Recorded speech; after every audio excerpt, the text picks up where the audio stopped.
নৰসিংহৰ মাছৰ সৈতে জালুকীয়া আঞ্জা খাব মন গৈছিল, সেইকাৰণে মানিমুনি বিচাৰি তাৰপিছত পালোঁ। ইমান ধুনীয়াকৈ মানিমুনিখিনি লাগিছে চাওকচোন, সেইকাৰণে ছিঙি ল'লোঁ। তাৰপিছত সৰু মানিমুনি ডাঙৰ মানিমুনি দুয়োটাই পালোঁ, সেইকাৰণে ছিঙি ল'লোঁ।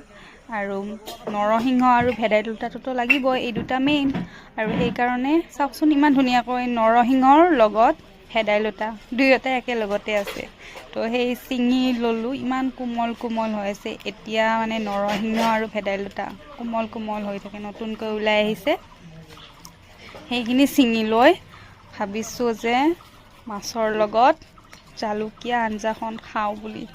আৰু সেইকাৰণে প্ৰথমতে কাম ছিঙিব ওলাই ল'লোঁ। ইমান ধুনীয়াকৈ লাগিছে নহয়, মুখে লাগি যাব। তলৰ গুৰিৰ পৰা আৰম্ভ কৰি ওপৰলৈকে পুৰা ভেদাইলতাৰে ভৰি আছে একদম। আৰু যদি ভিডিঅ'টো ভাল পাইছে তেন্তে প্লিজ লাইক কৰি দিব। আৰু মোৰ এই আঞ্জাখন ৰেডি। বাই।